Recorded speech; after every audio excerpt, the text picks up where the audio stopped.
Grace and peace. Good evening, brothers. Sino ba naman sa atin ang hindi nakakakilala kay Haring David? Ang tinaguriang a man after God's own heart, and that he was fully committed sa paraan ng Diyos na nagpakita ng katapatan sa kautusan ng Panginoong Diyos. Sa habag at biyaya ng ating Panginoon, minangkahan ang kanyang buhay ng mga makabuluhang kasaysayan with his spiritual high experience.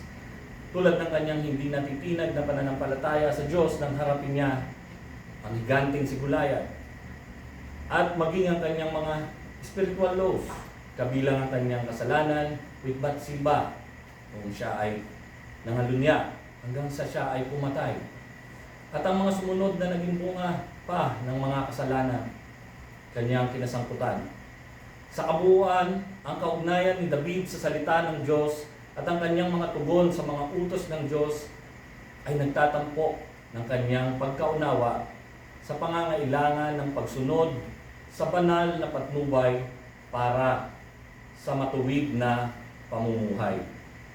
Halina't pakinggan natin, mga kapatid, ang kumikinang na gabay ng Diyos patungkol sa kaligtasan at kabanalang hatid ng kanyang banal na kautusan.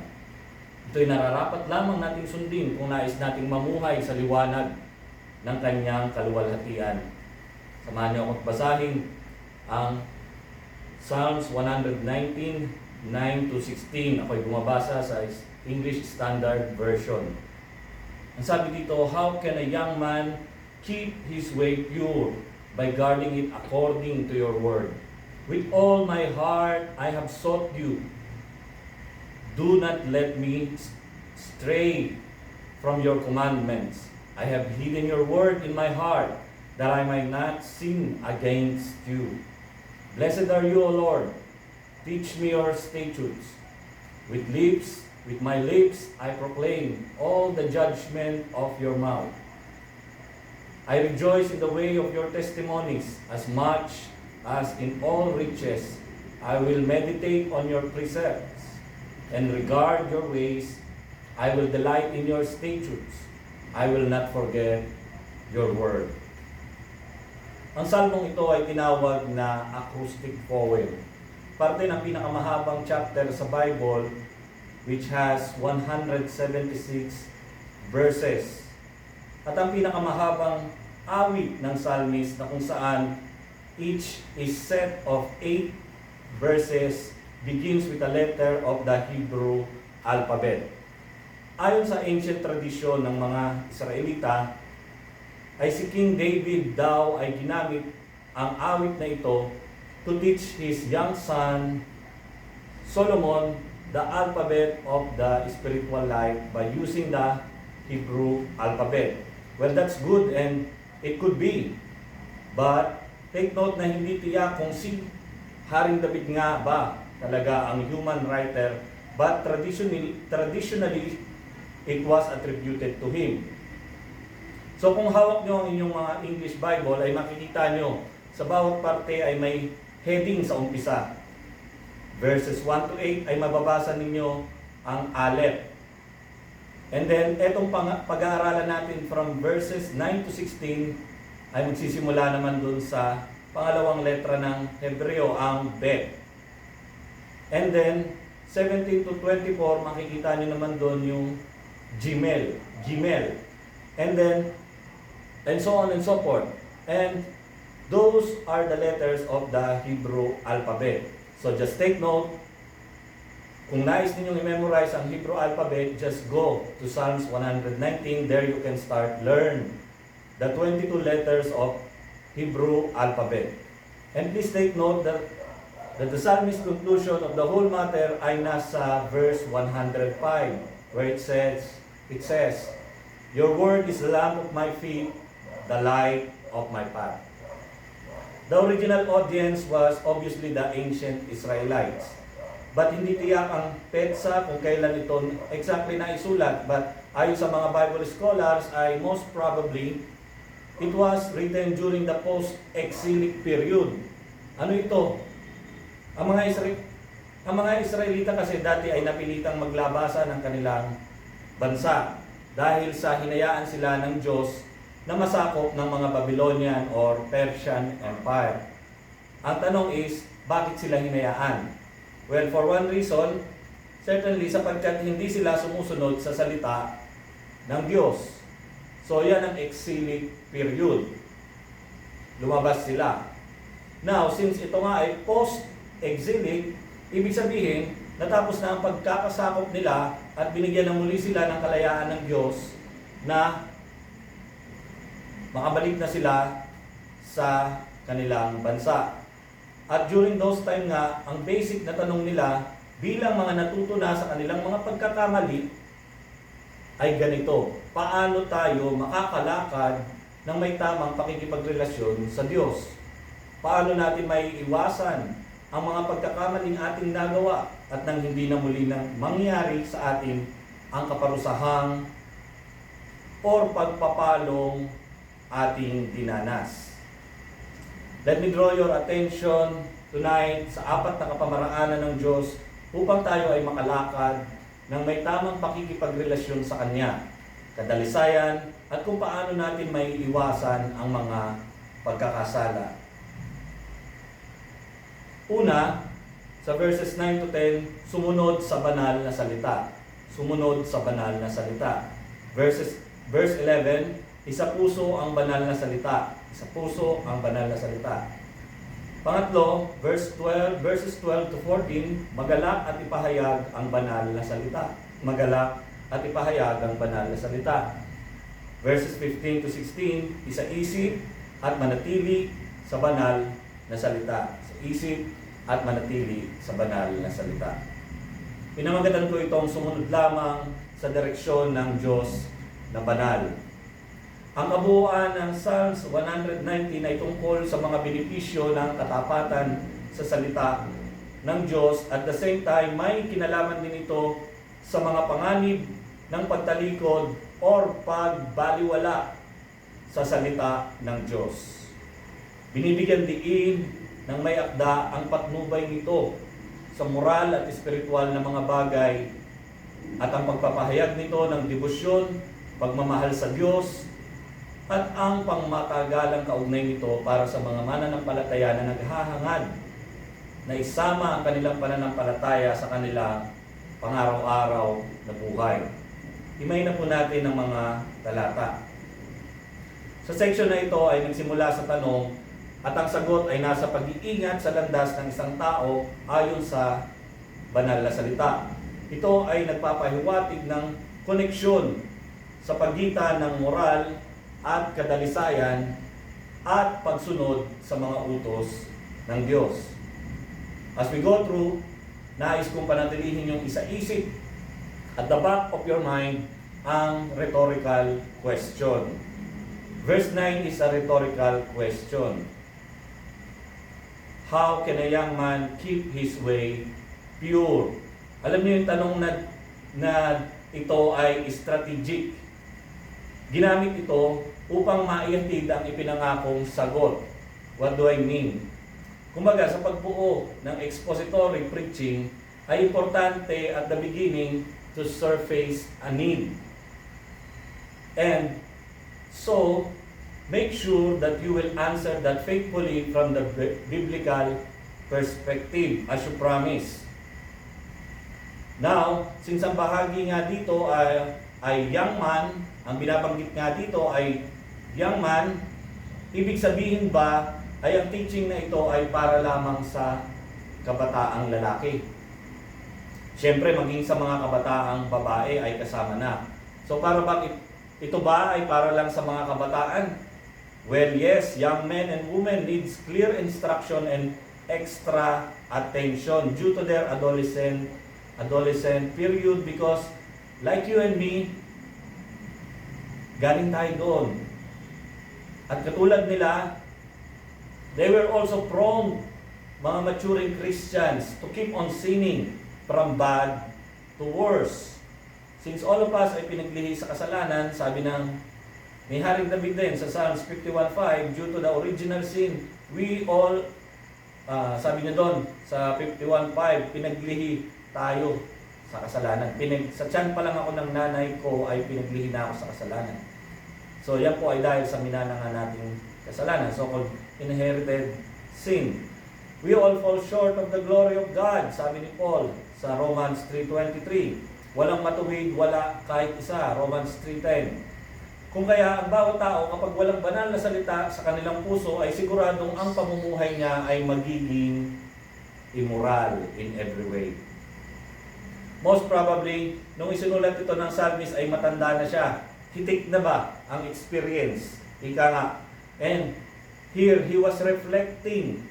At this time nga ay natuto na. Sa kanyang mga pagkakamaling nagawa. And take note na kapag sinabing mature na ay hindi ibig sabihin na hindi na nagkakasala. Tama? Pag mature ba ay hindi na nagkakasala? Tanungin nga natin ang mga mature. Sa mga may gustong gulang na, be honest, nawala na ba ang inyong struggle sa kasalanan? Sa mga kasalanan? Hindi ba't may mga matatanda or mga nasa tamang edad na nga ay doon pa nakagawa ng mas malagim na krimen, na kasalanan? Hindi ba't may mga nagsabi nga parang kang tumatanda ng paurong? Therefore, I believe the psalmist is talking also to his general hearers, not particularly to a young man only. At kaya nga sabi ni Paul sa mga Kristiyano, general Christians hearer ito yung kinakausap ni Apostle Paul sa 1 Corinthians 15:33. Hindi lang ito mga youth. Huwag kayong paloloko. Ang masasamang kasama ay nakakasira ng mabuting pagkatao. Yung salitang pure is not talking about sexual purity only. Instead, it talks about general moral purity. Sapagkat sa totoo lang, may mga taong okay ang kanilang sexual purity, subalit pagdating naman sa ibang pinagkakaabalahan nila sa buhay ay mga immoral. Tama?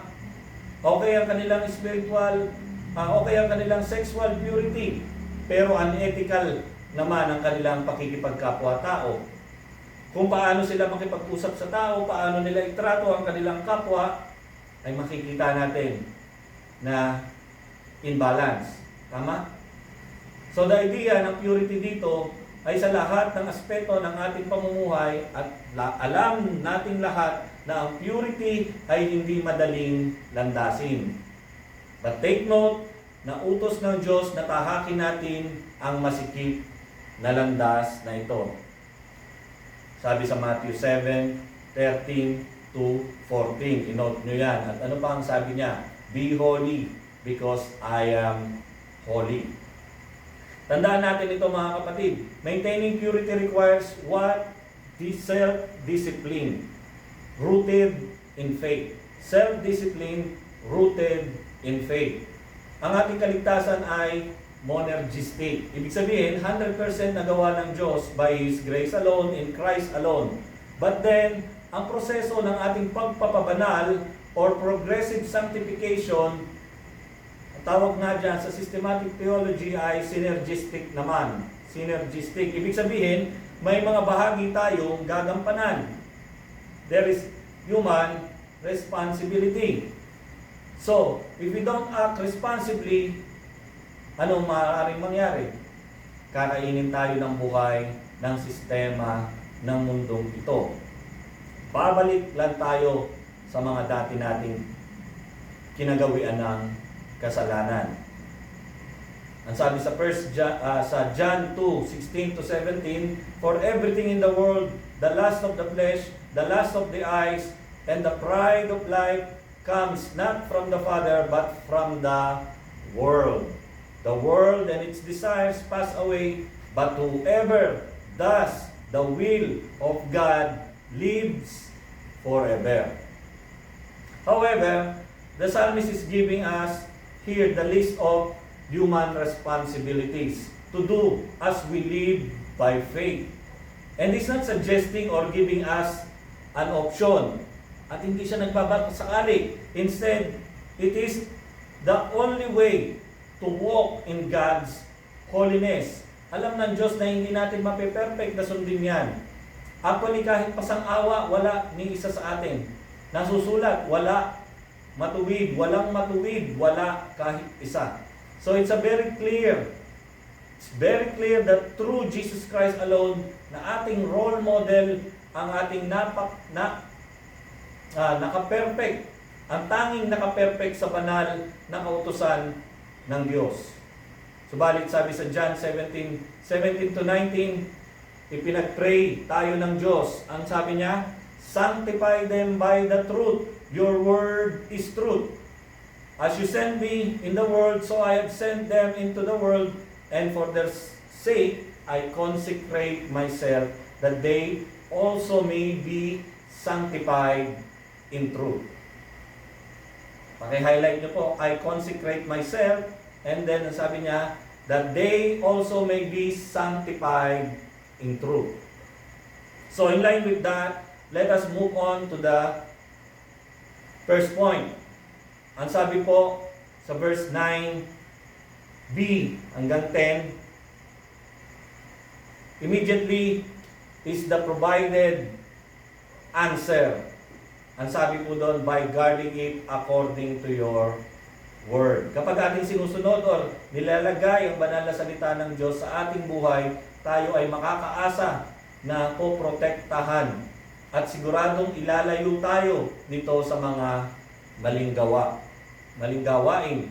Tulad ni David, siya ay naghahangad ng kadalisayan sa pamamagitan ng isang taus-pusong pangako sa mga utos ng Diyos. Despite his significant moral failings, napakalaking pagkakasala niya laban sa Diyos, doing such crime as adultery and murder, etc. Remember this incident with Bathsheba sa 2 Samuel chapter 11. His genuine repentance and desire for restoration sa Psalms 51 reflect his deep understanding of the purifying power of God's Word. Kung kaya ayon sa kabutihan ng Diyos sa buhay ni David, ay naunawaan natin na ang purity is not about perfection, but about direction of one's heart and actions, consistently realigned through the guidance of the Holy Scripture. Ang sabi niya pa sa verse 10, with all my heart I have sought you. Dito napapawaw, sana all tayo, di po ba mga kapatid? Sana all. With all my heart I have sought you. Buong puso din ba ang ating pagsasaliksik sa Kanya? Ganun ba katindi ang ating hangad na siya ay makilala, sambahin at paglingkuran natin? Mga kapatid, tandaan natin, magkakaroon lamang tayo ng ganyang hangad when we delight in the Lord. Sabi sa Psalms 37:4, delight yourself in the Lord, and He will give you the desires of your heart.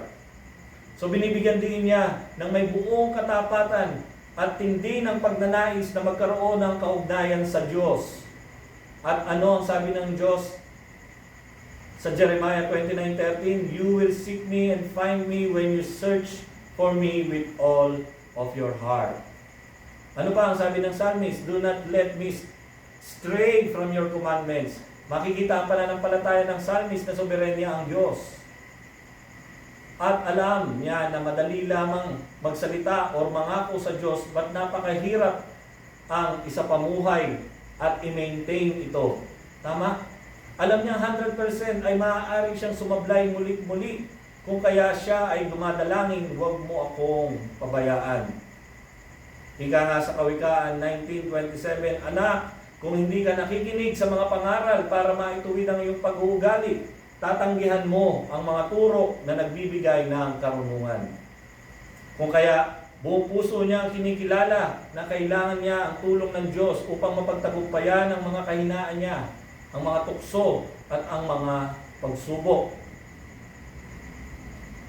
So how about us, mga kapatid? Do we have that same line? Yan din ba ang laman ng ating panalangin? Indeed, that prayer is a very important prayer. Dahil katulad ng mga Israelita, tayo na mga nuknukan ng mga pasaway. Tama? Ilan sa atin ang paulit-ulit nang narinig ang salita ng Diyos, ang kanyang babala, ang kanyang guidance, ang kanyang banal na batas. ang kanyang mga do's and don'ts. Subalit, malingat ka lang ay naroon na naman at nagtatampisaw na naman sa putikan. So now, nararapat lamang na bantayan natin ang ating pamumuhay sa pamamagitan ng banal na kautusan ng Diyos. At tandaan na hindi lang ito basta mahalaga, sapagkat ang pagsunod sa banal na salita lamang ang natatanging paraan upang tayo ay mamuhay ng may kadalisayan at kabanalan. Moving on to the second point, isa puso ang banal na salita. Sa verse 11, ang pagsasalarawang ito ay nagmumungkahi ng sadyang pagsisikap na pahalagahan at isaulo ang kasulatan bilang paraan ng pag-iwas sa kasalanan. Ipinahihiwatig dito ang pagkilala sa kapangyarihang pagbabago ng kasulatan at gabay sa pag-iisip at pagkilos ng isang tao. Dito ang psalmist is internalizing the word for what? He's internalizing the word for what? Upang maging pananggalang sa mga kasalanang nangihimasok. Ang salitang word na ginamit dyan or kautusan ay isa sa 8 klaseng term patungkol sa direksyon ng Panginoong Diyos. Kaya mas okay naman this time sa translation ng Tagalog. Pag yung binasa, dahil ang pagkakatranslate ay ang banal mong kautusan. Ayon pa dito sa aking na-research, quote, if often describes a pledge or promise and can also refer to a word that should be obeyed. Kumbaga, sa utos nga ng hari at ang salita ng hari, kumbaga ito nga ay utos ng hari at ang salita ng hari ay hindi nababalik. Ipinatutupad dito, wala kang choice kundi sumunod. At kapag hindi mo ito sinunod, siyempre ang tawag sa iyo ay rebelde.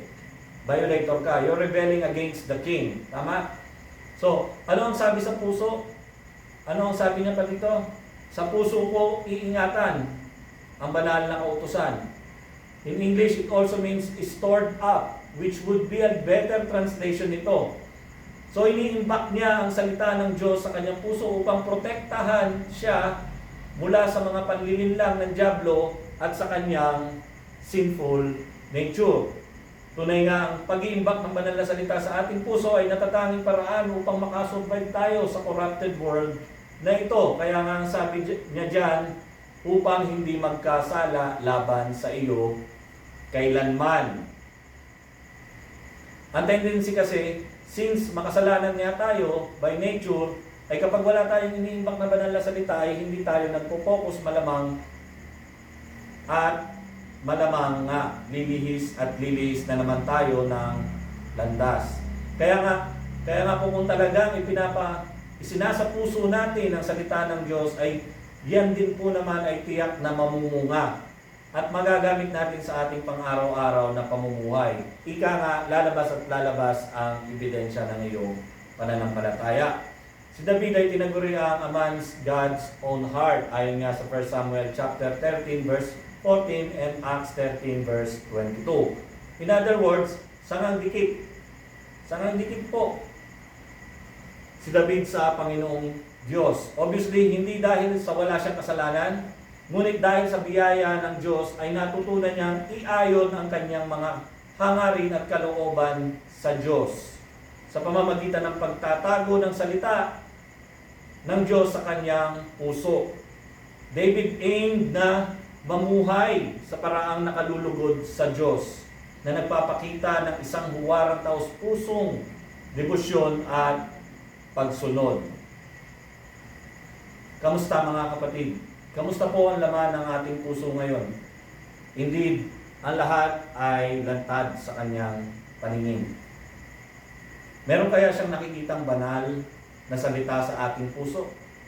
At kung meron ng laman, kamusta naman? Sinusunod naman kaya natin ito at isinasa pamuhay? Iiwan ko po sa inyo ang katanungan yan. So now, simulan na nating magbasa. Magbabad sa salita. Devote yourself, meditate day and night, and push yourself to memorize the Holy Scripture and live through it. Now, kung wala ka pang naiimbak na puso, naiimbak sa puso mo na banal na salita, please examine yourself.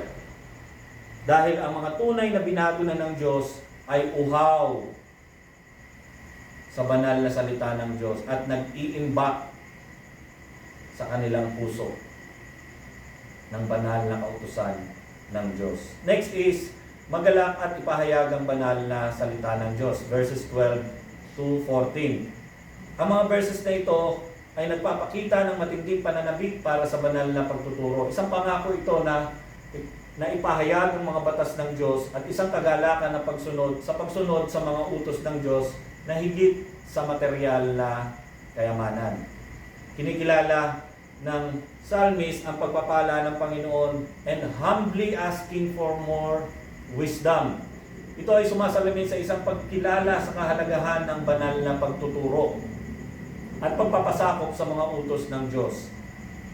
Hinahangad ng psalmist ang pagtuturo ng Diyos kasabay ng kanyang lubos na pagpupuri, kagalakan dahil sa nakasisiguro siyang ito ang natatanging gabay upang siya ay mamuhay sa kadalisayan.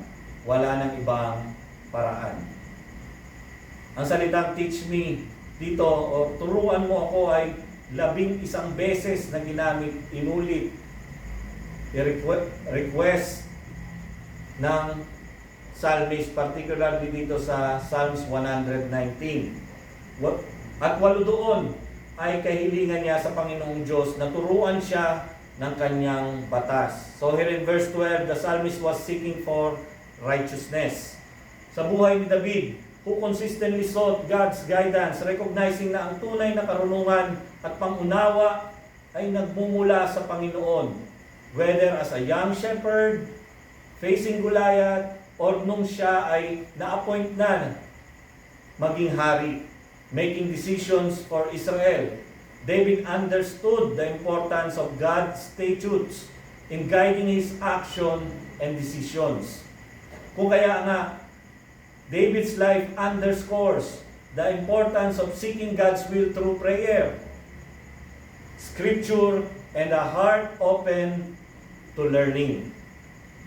Sa verse 13 ay nagpahayag ang psalmist ng isang intensyon na ibahagi ang mga tuntunin ng Diyos sa iba. Ipinahiwatig dito ang pagnanais na magbahagi at magpatotoo sa katotohanan ng masusumpungan sa salita ng Diyos.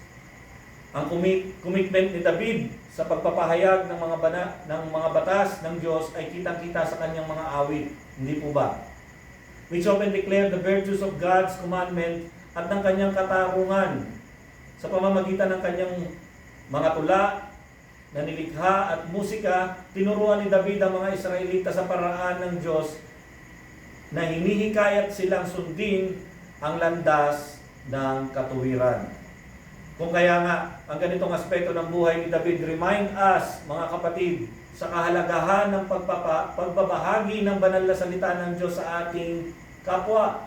Take note, not only through words, but through living a life that reflects God's statutes. Kasi paano sila maniniwala sa sinasabi mong mabuti ang Diyos kung hindi naman nila nakikita sa pamumuhay mo? Kaya nga, patay ang pananampalatayang walang gawa. Nasaan ang ebidensya? Verse 14, ang psalmist ay nagpahayag ng kagalakan sa mga patotoo ng Diyos. Ang sinasabi dito, na tinutumbasan ng kasiyahang ito sa kagalakang maaaring masumpungan ng isa sa material na kayamanan. Binibigyan din nito ang likas na halaga at kasiyahang nagmula sa isang buhay na nakahanay sa katotohanan ng Diyos. Natagpuan ni David ang dakilang kagalakan in following God's commands. How about us? There is a joy that he considered more valuable than all material riches. How about us? His delight in God's law is a theme that runs throughout the Psalms. This contrasts sharply with society's often materialistic values, highlighting that true contentment and happiness come from a life lived in harmony with God's will.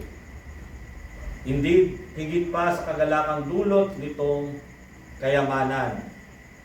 Please note and read Psalms 19 1 to 11 regarding sa batas ni Yahweh. Ang buhay ni David ay nagpapakita ng malalim na pakikipag-ugnayan sa mga batas, hatol at patutuo ng Diyos. Ang kanyang debosyon, bagamat hindi perpekto, ay nagsisilbing huwaran para sa mga mananampalatayang tulad natin. Naglalayong mamuhay ayon sa kalooban ng Diyos, na nakahanap ng kanilang sukdulang kagalakan, kasiyahan sa banal na salita ng Diyos. Ganyan po ba tayo? David's example challenges us to find our deepest joy not in the temporal things of this world, but in the eternal truths of God's Word. So, kamusta po ang ating Bible reading? Do we study the Word and ask the Lord to teach us always? And do we enjoy the great privilege na meron tayong sariling banal na salita? Meron tayong Biblia na hawak ngayon. At malaya tayong nakakapagbasa. Are we excited to read His words daily sa ang salita ng Diyos? Ay atin ba itong bukang bibig? Do we discipline ourselves upang masunod ang direksyon ng Diyos? And do we share the Word and proclaim it? Do we rejoice that we have His Word at pinahalagahan ba natin ito ng higit sa lahat? So now, kung nakita natin ang ating mga pagkukulang, mga kapatid, hindi pa huli ang lahat. Gising na at gawin ang mga nararapat tulad ng inyong mga narinig. Moving on to the last point, isa-isip at manatili sa banal na salita. Verse 15 to 16. Kung mapapansin ninyo, these two verses were only synonymous parallelism sa section na ito. And the rest are developmental parallelism. Why? Sapagkat binibigyan diin ang huling pahayag na ito ang kahalagahan ng pag-aalala at pagsasabuhay ng mga turo ng Diyos sa pang-araw-araw na buhay. And these verses emphasizes the importance of deep reflection on and enjoyment of God's laws, as well as commitment to remembering and living by them. Dito makikita natin ang proseso kung paano isa pamuhay ang banal na salita. Una, laging mag-aral sa mga tuntunin at sa biyaya ng Diyos, ito'y ipapaunawa niya sa atin. At ito naman ang nararapat lamang na pagbulay-bulayan. Awit 104 verse 34, maging kalugod-lugod nawa sa Kanya ang aking pagbubulay-bulay para sa akin, ako'y magagala sa Panginoon. Makikita natin yan sa buhay ni David, who found joy in God's laws, seeing them not as burdensome but as source of life. Ganon din sa kanyang practice, meditating on God's law is evident as well throughout his Psalms. Meditation for David was not a mere intellectual exercise, but a deep, heart-engaged process that affected his decisions and actions. And David's commitment to not forgetting God's Word highlights the importance of memorization and constant recall of Scripture. This practice equipped him to face challenges with faith and with wisdom. Sana all, no? Ang buhay ni David ay nagpapakita na ang pagmumuni-muni, kasiyahan at pag-aalaala sa salita ng Diyos ay hindi lamang mga espiritual na disiplina, kundi mga landas tungo sa isang mas malapit na kaugnayan sa Diyos, na gumagabay tungo sa isang buhay na katuwiran, kagalakan at katuparan. Despite his duties and military campaigns, David found time to meditate on God's laws, indicating his delight and joy in them. His life demonstrates and delighting in God's law, that delighting in God's law is not merely about legalistic adherence, but about cultivating a relationship with God through His Word. How about us, mga kapatid? Kung tayo ay nag-aaral ng mga batas ng Diyos at gumugugol ng oras at hinahayaan ng mga batas na iyon na tumagos hanggang sa kaibuturan ng ating pagkatao, ibig sabihin ay binubulay-bulay at sumusunod tayo sa kanya direksyon. Kapag lagi natin itong pinapractice, ginagawa, ay tiyak na magle-level up at tatatag din ang ating pananampalataya. Ano ba ang dulot sa atin ng bigay ng Diyos na kautusan? Ito ba ay kabigatan o kagalakan? Isinasaisip at nananatili ba tayo sa banal na salita? Pinagbubulayan kaya natin ito araw at gabi?